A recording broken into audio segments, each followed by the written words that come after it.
law student, your 1L summer is really your last summer to be able to travel and see the world. And Wake Forest offers this amazing Venice program and has this awesome house in the Grand Canal, and it just, everything worked, everything clicked, and so I decided to take it.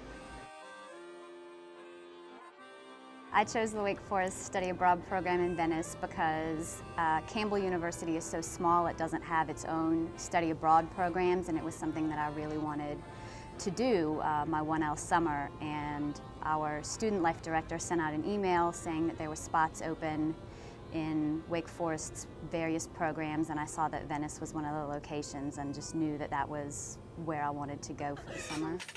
Well, she kept talking to him. At first, when I got here, I was slightly intimidated by the fact that I knew it was going to be the majority of Wake Forest students. It was Wake Forest professors. This is the Wake Forest program, obviously, but the students were really inviting. It was not hard to form these connections, or they don't make you feel like an outsider. I teach business organizations. I have 3 students from Wake Forest, 3 students from Marquette, 3 students from Campbell. The value of this course, it's the opportunity and the interaction between our Padua students and our American students. There's no better way to understand the law than to contrast it with the law from another culture, from another country. And we have a unique opportunity in the Wake Forest School of Law summer program to look at American law and to compare American law with the law of other countries. We are from not just from different countries, but different worlds, and found similarities in different situations is amazing.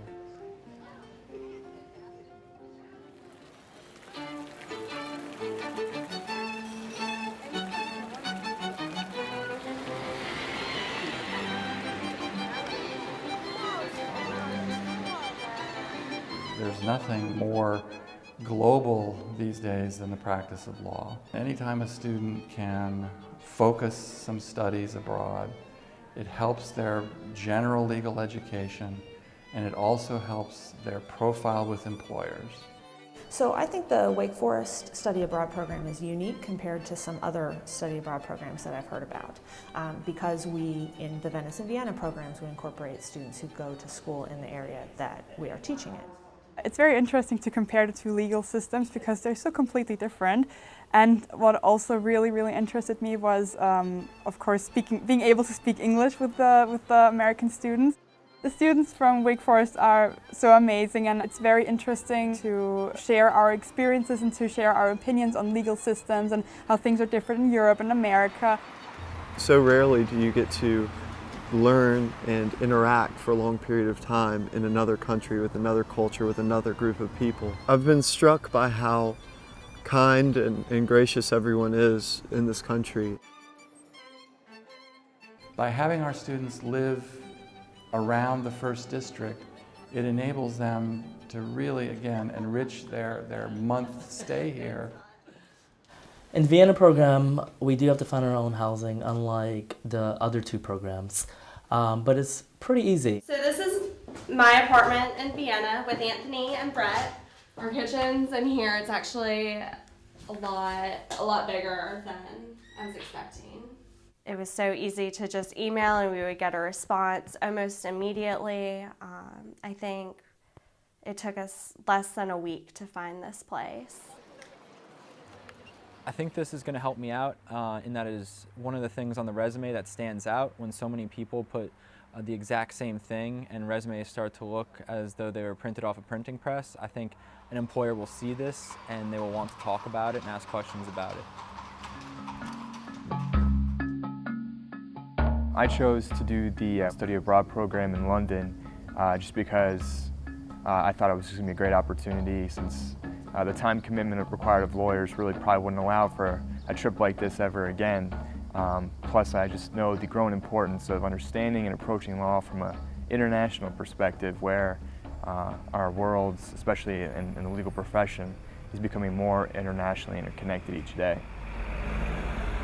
Being able to look at law in an international context, in an international setting like London, where you're forced to interact with people that live in London and get their own feelings about things. It really helps get a broad perspective on law and the way the United States fits into it in that international community. So one of the really interesting points about studying abroad in London is when you stay in the Royal House, you roll out of bed and go down a flight or two of stairs and you go to class. And you take your breaks, go to the kitchen, grab a coffee, whatever, come back, you're done with class pretty early, and then you just have the rest of the day to go do whatever. Well, I fell in love with London, so definitely learning about the European Convention and how they have their own human rights court and all of these other intricate aspects of their European Union was just so fascinating to me. So hopefully that will come in handy for a job either in the States or preferably in London. I think the study abroad program gives students a real opportunity to translate those experiences into relevancy for their legal careers, whether it is in law firms, whether it's with governmental agencies, whether it's in the business environment. It can give them inroads in a variety of ways.